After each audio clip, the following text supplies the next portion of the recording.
नमस्कार, स्वागत है आप सबका दिन भर की तमाम बड़ी और अहम खबरों के साथ। मैं हूं कवींद्र। शुरुआत हेडलाइन से।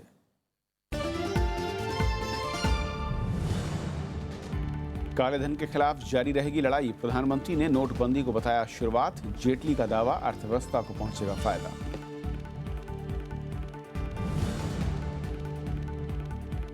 एकजुट विपक्ष का संसद से सड़क तक प्रदर्शन का ऐलान। कल संसद परिसर में देंगे धरना। राष्ट्रपति से मिलकर जताएंगे विरोध।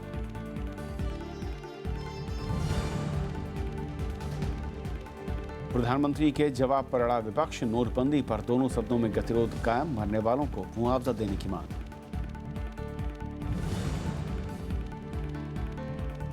उपचुनाव में सत्ताधारी पार्टियों को मिली जीत। तमलुक और कूचबिहार लोकसभा सीट पर टीएमसी का कब्जा बरकरार।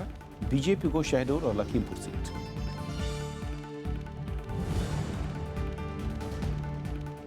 भारत को सितंबर 2019 से मिलने लगेगी स्विस बैंक खातों की जानकारी।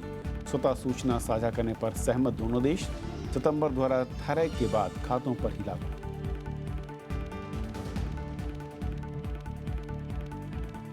वही देखते हैं पहली खबर।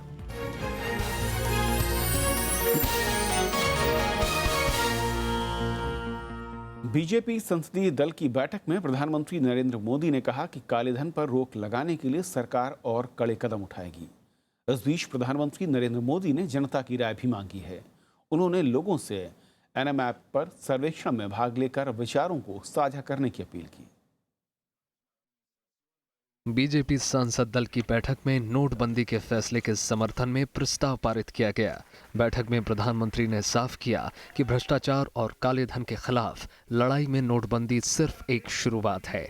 उन्होंने कहा कि गरीब, निचले और मध्यम वर्ग के लोगों को काले धन, नकली मुद्रा और भ्रष्टाचार की वजह से सबसे ज्यादा नुकसान उठाना पड़ रहा है। ये संघर्ष हम आगे भी चलाएंगे और ये संघर्ष गरीब के पक्ष में है, सामान्य जनता के पक्ष में है, देश हित के पक्ष में है, सुरक्षा के पक्ष में है। ये माननीय प्रधानमंत्री जी ने पूरा संसदीय दल को आज बताया। वित्त मंत्री अरुण जेटली ने नोटबंदी के फैसले को ऐतिहासिक करार दिया। जेटली का कहना है कि ऐसे फैसलों को लागू करने के लिए साहस की जरूरत होती है। उन्होंने कहा कि आने वाले दिनों में ग्रामीण अर्थव्यवस्था को फायदा पहुंचाने के लिए सरकार कुछ बड़े कदमों का ऐलान करेगी। ब्लैक मनी कम करने का प्रयास, ईमानदारी जनजीवन में लाने का प्रयास, अर्थव्यवस्था का और जीडीपी का लॉन्ग टर्म में साइज बढ़े, क्योंकि ऑफिशियल इकोनॉमी बढ़ेगी, शैडो इकोनॉमी कम होगी। ये जब सारे लाभ इसमें से निकलेंगे तो देश को की एक बदली हुई तस्वीर उभर के सामने आएगी। वित्त मंत्री ने विपक्ष पर चर्चा से भागने का भी आरोप लगाया। उन्होंने कहा कि सरकार देश में ऐसी टैक्स प्रणाली चाहती है जहां लोग ईमानदारी से अपना टैक्स भर सकें। बीजेपी संसदीय दल की बैठक में विपक्ष पर पलटवार की रणनीति पर भी चर्चा हुई। प्रणव गोस्वामी, राज्यसभा टीवी। नोटबंदी के खिलाफ कांग्रेस समेत कई विपक्षी दलों ने देशव्यापी विरोध प्रदर्शन की रणनीति तैयार की है। इसकी शुरुआत कल संसद परिसर में धरने से होगी। वहीं राष्ट्रपति से मुलाकात और सड़कों पर उतरने की तैयारी भी चल रही है। कांग्रेस समेत कई विपक्षी दलों ने लगातार दूसरे दिन बैठक कर नोटबंदी के खिलाफ रणनीति तैयार की। बैठक में बुधवार को संसद परिसर में धरना देने का फैसला हुआ। इसके अलावा राष्ट्रपति से मुलाकात और सड़कों पर विरोध प्रदर्शन करने का फैसला भी किया गया। इसमें नोटबंदी से जुड़ी समस्याओं को उठाया जाएगा। साथ ही जानकारी पहले ही लीक होने की जेपीसी जांच की मांग भी की जाएगी। We are going to take this issue to the people through people's protests. But when it will be done, that will be done in consultation with all the opposition parties. We will all synchronize our activity on the same day of 8 people's protest. Every day they will sit together, take stock of the situation and explore possibilities of future movement, and as and when such decisions will be taken, it will be intimated to the media and the people as a whole. इधर कांग्रेस उपाध्यक्ष राहुल गांधी ने प्रधानमंत्री के संसद में नहीं बोलने पर सवाल उठाया। प्रधानमंत्री पार्लियामेंट में क्यों नहीं आते? पार्लियामेंट में आके क्यों नहीं बोलते? टीवी पे बोल सकते हैं, पॉप कॉन्सर्ट पे बोल सकते हैं, पार्लियामेंट के अंदर क्यों नहीं बोल सकते? उधर आम आदमी पार्टी ने नोटबंदी के खिलाफ जंतर मंतर से लेकर संसद तक मार्च निकाला। दिल्ली के उप मुख्यमंत्री मनीष सिसोदिया ने आरोप लगाया कि नोटबंदी के बाद न तो आतंकवादियों की फंडिंग रुकी और न ही नकली नोटों का कारोबार। कृति मिश्रा और अनु दीवान के साथ ब्यूरो रिपोर्ट, राज्यसभा टीवी। नोटबंदी को लेकर संसद में लगातार 4 दिन से गतिरोध बरकरार है। राज्यसभा में विपक्ष प्रधानमंत्री से जवाब की मांग कर रहा है। विपक्षी दल नोटबंदी की वजह से कथित तौर पर जान गंवाने वाले लोगों के परिजनों को मुआवजे की मांग कर रहे हैं। तो लोकसभा में विपक्ष मत विभाजन के नियमों पर चर्चा को लेकर अड़ा हुआ है। दोनों ही सदनों में सरकार विपक्ष पर बहस से भागने का आरोप लगा रही है। राज्यसभा में चौथे दिन भी नोटबंदी को लेकर गतिरोध जारी रहा। विपक्ष ने इस मुद्दे पर एकजुटता दिखाते हुए चर्चा के दौरान प्रधानमंत्री नरेंद्र मोदी की मौजूदगी की मांग की। विपक्ष ने सरकार पर तानाशाही रवैया अपनाने का भी आरोप लगाया। ये पूरी अपोजिशन, मैं अपनी तरफ से नहीं बल्कि अपोजिशन, सारी अपोजिशन चाहती है। हम डिस्कशन चाहते हैं, हम लोगों की पीड़ा समझते हैं, लेकिन माननीय प्रधानमंत्री जी आए और एमपीओ की बात सुने। The debate started on an announcement made by the Honorable Prime Minister. Yes. He made the announcement of this demonetization. We want him to be here when we are debating. प्रधानमंत्री जी न सुनेंगे न जवाब देंगे। तानाशाही रवैया कभी चला नहीं। विपक्षी दलों ने नोटबंदी की वजह से कथित तौर पर मारे गए 70 लोगों के परिजनों के लिए उचित मुआवजे की भी मांग की। माननीय प्रधानमंत्री जी को बुलाना चाहिए। मामला अति महत्वपूर्ण है। पूरे देश में सरकार ने तो आर्थिक इमरजेंसी जैसा माहौल पैदा किया हुआ है। ये शरद यादव जी, ये देश के हित में फैसला है। शरद यादव जी, आपसे मेरा कहना है कि इन सारे लोगों के ऊपर कोई जो सरकार ने फैसला किया है, शरद यादव जी, आपको 10 लाख का मुआवजा देना चाहिए। सत्ता पक्ष ने नोटबंदी की चर्चा कराने पर जोर देते हुए विपक्ष पर कामकाज बाधित करने का आरोप लगाया। हमारी अपील ये है, कंप्लेन कोई नहीं है इनकी, हमारी अपील ये है कि ये जो है वो टुकड़ों में चर्चा नहीं हो, चर्चा तत्काल आप शुरू कराइए और जो रिमेनिंग मेंबर्स हैं जो बोलने वाले उनसे आप शुरू कराइए। तैयार है जवाब। हालांकि संसदीय कार्य राज्य मंत्री की अपील का असर विपक्ष पर नहीं पड़ा। विपक्षी दल प्रधानमंत्री की सदन में मौजूदगी की मांग पर अड़े रहे। सांसदों के वेल में आने की वजह से कार्यवाही में बाधा आई। उपसभापति पीजे कुरेन ने भी नोटबंदी पर चर्चा की अपील की। बावजूद इसके गतिरोध जारी रहा। There is order in the house. Why should the treasury benches do this? अवरोध की वजह से पहले शून्यकाल फिर प्रश्नकाल बाधित हुआ। House is adjourned till 2 p.m. भोजन अवकाश के बाद भी गतिरोध जारी रहा, जिसकी वजह से सदन की कार्यवाही बुधवार सुबह 11 बजे तक के लिए स्थगित करनी पड़ी। विशाल दहिया के साथ कृति मिश्रा, राज्यसभा टीवी। और संसद के इस गतिरोध पर और बातचीत करने के लिए हमारे साथ वरिष्ठ पत्रकार और हिंदुस्तान टाइम्स के राजनीतिक संपादक विनोद शर्मा जी हैं। जी, स्वागत है आपका। सर, चौथा दिन, लेकिन कमोबेश हालात पहले दिन जैसे हैं। कहीं से भी यानी पक्ष और विपक्ष कोई ऐसा रास्ता या फिर कोई ऐसा कदम नजर नहीं आ रहा कि शायद डेडलॉक खत्म हो। बदकिस्मती है, ये ऐसा मुद्दा है जो जनता के साथ जुड़ा हुआ है। अपेक्षा थी कि संसद में इस पर चर्चा होगी। विपक्ष जो कहता है वो कि प्रधानमंत्री हमको कम से कम सुनने के लिए आए। पहले तो उनकी डिमांड थी कि प्रधानमंत्री की जो चर्चा है उसका जवाब प्रधानमंत्री दें, लेकिन ये सरकार का हक है कि वो तय करे कि कौन जवाब देगा। लेकिन जहाँ तक उनकी ये मांग है कि प्रधानमंत्री आए, कम से कम उनकी बात सुने, मैं समझता हूँ वो मांग वाजिब है और इसको प्रतिष्ठा का सवाल नहीं बनाना चाहिए, न विपक्ष को और न प्रतिपक्ष को। देखिए, जब जनता का मामला होता है और प्रधानमंत्री ने एक बड़ा फैसला लिया है तो अपेक्षा है कि प्रधानमंत्री जो संसद में लोग बोल रहे हैं उसको उस पर ध्यान देंगे और उससे फ़ायदा होता है सरकार को। कई बार जब कभी कभी क्रिटिसिज्म होता है तो दूसरा पक्ष देखने को मिलता है, सरकार नई चीज़ें सामने आती हैं और मैं समझता हूँ इसलिए अगर प्रधानमंत्री संसद में आ जाएंगे तो उनकी गरिमा में इजाफा होगा, उनके कद में इजाफा होगा और कोई उनके इस फैसले की निंदा नहीं कर रहा है। लेकिन जिस तरह से व्यवहार में उसको लाया गया है, जिस तरह से इम्प्लीमेंटेशन की प्रॉब्लम है, वो उस पे लोग जो कहे वो तनकीद कर रहे हैं और वो तनकीद वाजिब भी है क्योंकि जनता को कठिनाई से गुजरना पड़ रहा है। सरकार इस बात को मान रही है कि जनता के लिए कठिनाई है और चाह रही है कि कुछ समय और दिया जाए सरकार को, ताकि वो सही व्यवस्था बना सके और जो लिक्विडिटी क्रंच है उसका निवारण कर सके। लेकिन वो जल्दी से सुधरने वाला नहीं है। ये सरकार भी बात मानती है, 50 दिन तो स्वयं माननीय प्रधानमंत्री ने मांगे हैं। तो 50 दिन में क्या हो जाएगा, क्या व्यवस्था कर लेगी सरकार, ये बात एक इंटरवेंशन के जरिए अगर प्रधानमंत्री के स्वयं के द्वारा आएगी तो जनता आश्वासित होगी, मेरा ये मानना है। और उसके साथ साथ जो विपक्ष है वो उसकी भी गरिमा है। देखिए, विपक्ष की भी एक गरिमा होती है, जैसे सरकार की गरिमा होती है उसी तरह विपक्ष की गरिमा होती है।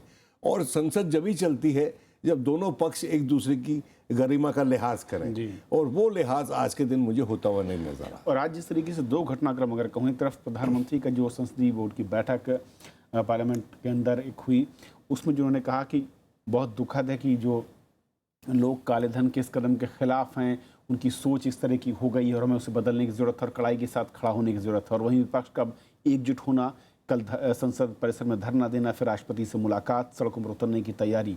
कैसा लगता है कि अब तय हो चुका है कि दोनों ही खेमे पीछे हटने को तैयार नहीं है? देखिए, पार्लियामेंट के परिसर में प्रधानमंत्री ने आके बीजेपी की पार्लियामेंट्री पार्टी को संबोधित किया, बड़ा अच्छा किया। और उसके साथ साथ बीजेपी की जो पार्लियामेंट्री पार्टी है उसने एक रेजोल्यूशन भी जो सपोर्ट करते हुए प्रधानमंत्री का निर्णय है एक पास किया रेजोल्यूशन। मैं अपेक्षा करता हूं कि ये रेजोल्यूशन पार्लियामेंट में पास होता। देखिए, कोई भी काले धन के खिलाफ नहीं है। विपक्ष भी ये कह रहा है कि काले धन से हम लड़ाई लड़ना चाहते हैं, लेकिन विपक्ष ये कह रहा है कि जिस तरीके से ये लड़ाई लड़ी जा रही है वो तरीका उचित नहीं है। उसमें जो जनता को प्रॉब्लम्स हो रही हैं उसमें कमी की जा सकती थी। तो ये अगर रेजोल्यूशन पार्लियामेंट में पास होता तो हमारे देश का नाम बहुत ऊपर होता। लेकिन आज के दिन जो बीजेपी ने रेजोल्यूशन पास किया है तो वो ये दिखाने के लिए कि वो शायद काले धन से लड़ाई में वो ज़्यादा सक्रिय हैं और विपक्ष नहीं। तो एक तरह से राजनीति है और देखते हैं कि इसका जवाब कल विपक्ष कैसे देता है। एक आखिरी सवाल सर, क्योंकि इस सत्र में उम्मीद की जा रही थी कि जीएसटी से जुड़े जो बिल हैं उसको लेकर आगे बढ़ेगी सरकार, और सरकार बहुत इसको महत्वपूर्ण मान रही थी सत्र को, लेकिन जिस तरीके का इस वक्त व्यवधान है उम्मीद शायद अब बहुत कमज़ोर होती दिख रही है कि उस दिशा में कुछ आगे बढ़ेगी। देखिए, बिल जो जीएसटी संबंधित जो और कानून है वो सरकार पास कर सकती है, उनको मनी बिल बना के लोकसभा में पास कर सकती है और फिर राज्यसभा में भेज सकती है, और एक समय के बाद अगर जवाब नहीं आता तो वो पारित हुए माने जाएंगे। लेकिन मुझे एक बात की चिंता है कि जीएसटी काउंसिल में जो ये आज के दिन रस्साकशी चल रही है विपक्ष में और रूलिंग पार्टी में, वो कैसे रिफ्लेक्ट होगी, क्योंकि जीएसटी काउंसिल एक अहम इदारा है जो फैसले लेगा कि किस तरह के कानून बनने हैं। तो मुझे तो ये एक और गुत्थी ना सुलझती हुई नज़र आ रही है।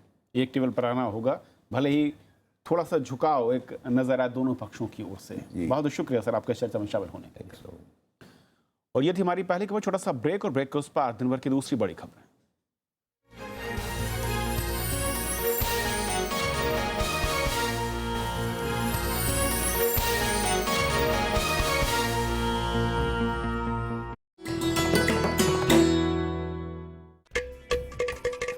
घटम, प्राचीन दक्षिण भारतीय ताल वाद्य। जब बजता है तो सृष्टि के 5 तत्वों धरा, जल, वायु, अग्नि और आकाश के स्वर को इसकी धुन में किया जा सकता है महसूस। घटम पर उंगलियों और हथेली के थाप से उत्पन्न हुई स्वर तरंग पैदा करती है अद्भुत ताल।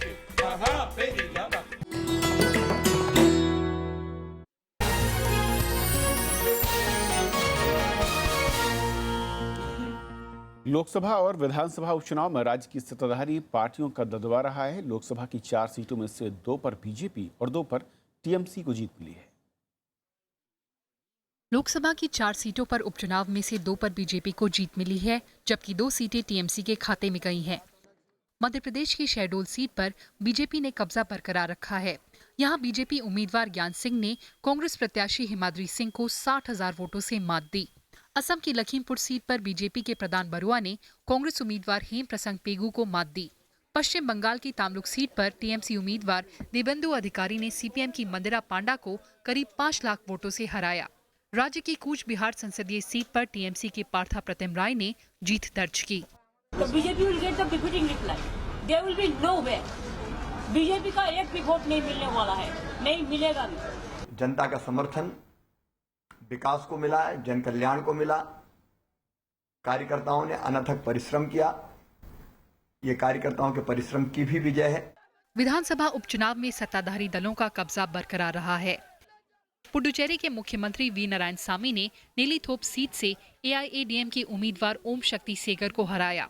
मध्य प्रदेश की नेपानगर सीट पर बीजेपी की मंजू दादू ने कांग्रेस उम्मीदवार को मात दी। पश्चिम बंगाल के मुंटेश्वर सीट पर टीएमसी के साइकत पांजा ने सीपीएम प्रत्याशी को हराया। अरुणाचल प्रदेश की हायुलियांग सीट बीजेपी की दंसाग्लू पुल ने जीती। त्रिपुरा की बरजाला और खोवई सीटों पर सीपीएम के झुमू सरकार और विश्वजीत दत्ता ने जीत दर्ज की। असम में बैथा लांगसो सीट पर बीजेपी की मान सिंह रोंगपी ने कांग्रेस उम्मीदवार को मात दी। Congress tried to, misguide the people of Assam, but people of Assam have taken a firm stand in this regard. They are very much in favor of the stand taken by Honorable Prime Minister of the country, Sri Narendra Modi ji. Tamil Nadu की तीनों सीटें एआईएडीएमके के खाते में गई। तिरुपरन कुंद्रम से एके boss, Aravakurichi से we Senthil Balaji और तंजावुर से एम रंगासामी ने जीत दर्ज की। इन सीटों पर बीते शनिवार को वोट डाले गए थे। नोटबंदी के बाद देश का ये पहला चुनाव था। Bureau report, Rajya Sabha TV. सरकार ने शादी वाले घरों को 2.5 लाख रुपए बैंक से निकालने की राहत दी है, लेकिन रिजर्व बैंक के कड़ी शर्तों से ये अब आफत सी दिख रही है। इन शर्तों को पूरा कर राशि निकालनी मुश्किल है और लोगों को हर तरह के भुगतान की रसीद जुटानी होगी। इस बीच बिग बाजार ने 24 नवंबर से डेबिट कार्ड के जरिए लोगों को 2,000 रुपए निकालने की सुविधा का ऐलान किया है। रिजर्व बैंक ने शादी खर्च के लिए माता या पिता के खातों से राशि निकालने के लिए कड़ी शर्तें रख दी हैं। खातों से 2.5 लाख रुपए निकालने के लिए शादी का कार्ड, मैरिज हॉल और कैटरिंग सेवा के लिए एडवांस पेमेंट की रसीद देनी होगी। 8 नवंबर को सरकार के फैसले से पहले खाते में जमा कराई गई रकम पर ही ये सुविधा मिलेगी। राशि उसी शादी के लिए होगी जो 30 दिसंबर या उससे पहले हो।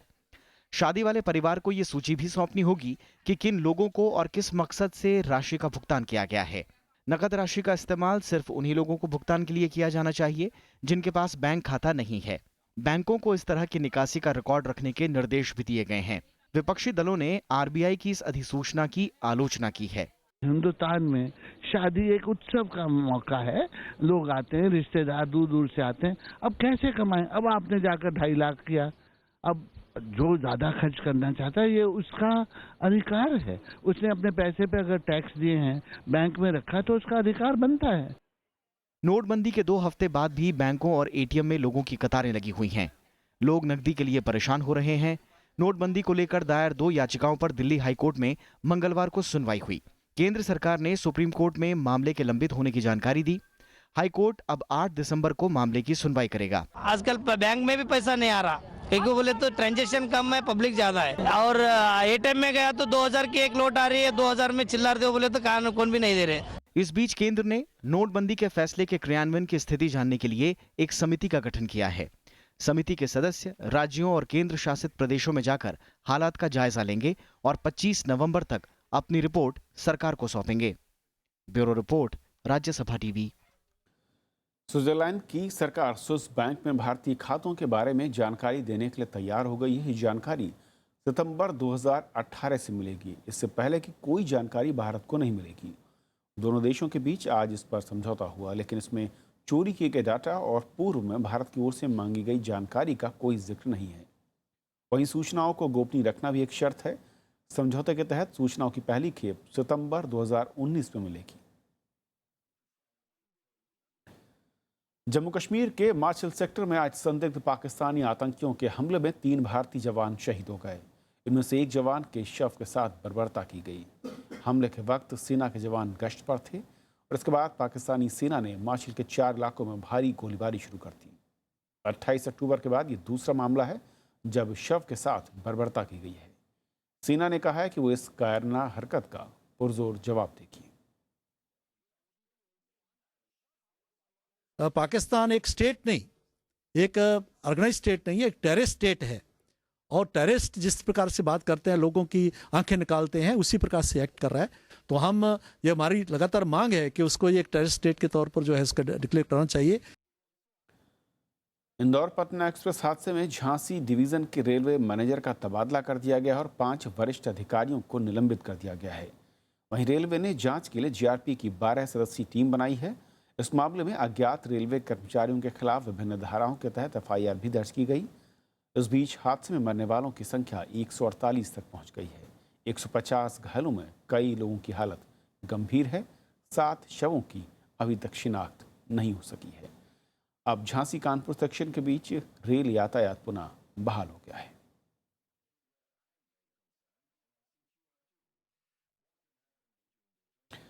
पटना इंदौर एक्सप्रेस हादसे में घायल हुए लोगों के इलाज में लापरवाही की शिकायतें आ रही हैं। राज्य सरकारों की ओर से भेजे गए प्रतिनिधि और स्थानीय प्रशासन में तालमेल की कमी है। इसकी वजह से लोगों को खासी मुश्किलें हो रही हैं। कानपुर रेल हादसे का शिकार इंदौर का 11 साल का अभय 2 दिन बाद आखिरकार जिंदगी की लड़ाई हार गया। इस हादसे ने पहले ही उससे पूरे परिवार को छीन लिया था। मध्य प्रदेश के मुख्यमंत्री शिवराज सिंह चौहान ने उसे गोद लेने का ऐलान किया था। मध्य प्रदेश से आए डॉक्टरों ने कानपुर अस्पताल की ओर से इलाज में लापरवाही का आरोप लगाया है। अभी मैं जब सुबह आया तो मैंने फिर राउंड लिया, सब अपने मध्य प्रदेश के सारे पेशेंट्स को देखा। तो वहाँ पे जो डॉक्टर थे, जो प्रोफेसर थे, उनसे मैंने बात की तो बताया उन्होंने कि रात को 10 बजे 9:30 बजे के आसपास वो पेशेंट एक्सपायर हो गया। उसके माता पिता पहले एक्सपायर हो गए थे। वहीं कानपुर जिला प्रशासन ने घायलों के इलाज में कोताही से इनकार किया है। तो डॉक्टर्स की कोई कमी नहीं थी, सभी सीनियर डॉक्टर्स मौजूद थे, सीएमएस मौजूद थे, प्रिंसिपल साहब खुद मौजूद थे, प्लस जितने भी इनके जेआर एसआर थे वो सब लोग यहाँ पर मौजूद थे। तो डॉक्टर्स की टीम लगातार राउंड दी क्लॉक काम कर रही है। पहले से ही क्रिटिकल बताया था और ये उस समय जो ये बच्चा जिसकी कल डेथ हुई है उसके बारे में उन्होंने बताया था कि उसकी कंडीशन जो है क्रिटिकल है। रविवार को इंदौर पटना एक्सप्रेसवे के 14 डिब्बे पटरी से उतरने के बाद 200 से ज्यादा लोगों को अस्पताल में भर्ती कराया गया था।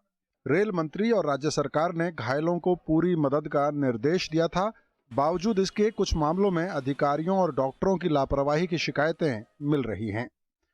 कानपुर रेल हादसे के बाद प्रशासन राहत के काम में जुटा हुआ है, मगर कहीं न कहीं आपसी तालमेल की कमी भी नजर आ रही है। एक ऐसा तंत्र बनाने में पूरी तरह से कामयाबी नहीं मिल सकी है जिससे लोगों को ज्यादा सहूलियत मिल सके। कैमरामैन श्यामलाल के साथ नवविक्रम सिंह, राज्यसभा टीवी, कानपुर। छत्तीसगढ़ के सुकमा जिले में नक्सली हमले में सीआरपीएफ का एक सब इंस्पेक्टर शहीद हो गया। 2 अलग-अलग हमलों में 2 जवान भी घायल हुए हैं। सुकमा के चिंतलार थाना इलाके में नक्सलियों ने बारूदी सुरंग में विस्फोट किया और इस इलाके में सड़क पुल का निर्माण कार्य चल रहा है। हमले के वक्त सीआरपीएफ की 74वीं बटालियन की टीम सड़क निर्माण की सुरक्षा में लगी थी। हमले के बाद इलाके में तलाशी अभियान तेज कर दिया गया। हमले के बाद दोनों ओर से कुछ देर फायरिंग भी हुई है। हालांकि नक्सली मौका पाकर भागने में कामयाब रहे। टाटा सन्स के बर्खास्त चेयरमैन साइरस मिस्त्री ने आरोप लगाया है कि रतन टाटा ने टीसीएस को आईबीएम को बेचने की कोशिश की थी। मिस्त्री ने आज 5 पन्ने का पत्र जारी कर अपने ऊपर लगे आरोपों पर सफाई दी। उन्होंने कहा कि रतन टाटा के गलत फैसलों के कारण कोरस कंपनी का अधिग्रहण दोगुनी कीमत पर हुआ और इस वजह से कोरस में निवेश करना मुश्किल हो गया। मिस्त्री ने कहा कि दूरसंचार क्षेत्र में भी टाटा ने सीडीएमए तकनीक अपनाई, जबकि जीएसएम ज़्यादा लोकप्रिय तकनीक है। उन्होंने लिखा कि इन फैसलों से हजारों नौकरियां खतरे में पड़ गईं। मध्य प्रदेश के पूर्व राज्यपाल और उत्तर प्रदेश के पूर्व मुख्यमंत्री रामनरेश यादव का आज लखनऊ में निधन हो गया। 90 साल के रामनरेश यादव को 18 नवंबर को संजय गांधी पीजीआई हॉस्पिटल में एडमिट किया गया था। उनका जन्म आजमगढ़ जिले के आंधीपुर में हुआ था। उन्होंने समाजवादी आंदोलन में शामिल होकर राजनीतिक जीवन की शुरुआत की। 1977 में जनता दल की सरकार में 2 साल तक उत्तर प्रदेश के मुख्यमंत्री रहे और बाद में कांग्रेस से जुड़ने के बाद पार्टी संगठन में महत्वपूर्ण पदों पर रहे। लोकसभा और राज्यसभा सदस्य के तौर पर उन्होंने संसदीय समितियों में अहम भागीदारी निभाई और राज्यसभा में संसदीय दल के उपनेता रहे। सितंबर 2011 में उन्हें मध्य प्रदेश का राज्यपाल बनाया गया। 8 सितंबर 2016 तक वो इस पद पर रहे। मशहूर संगीतकार एम बाला मुरली कृष्ण का आज चेन्नई में निधन हो गया। 86 साल के बाला मुरली कृष्ण पिछले कुछ दिनों से बीमार थे। कई दशकों तक लोगों को अपनी मखमली आवाज़ से मंत्रमुग्ध करने वाले बाला मुरली कृष्ण कर्नाटक संगीत और वालन बजाने में बेजोड़ थे। मेरे सुर मेरा तुम्हारा गीत में उनकी आवाज़ को लोग आज भी याद करते हैं। उन्होंने कई तमिल और तेलुगु फिल्मों में भी काम किया। संगीत में उनके योगदान के लिए पद्म भूषण समेत कई राष्ट्रीय और अंतर्राष्ट्रीय पुरस्कारों से भी उन्हें नवाजा गया। तो खबरों के आज के सफर में इतना ही। नमस्कार।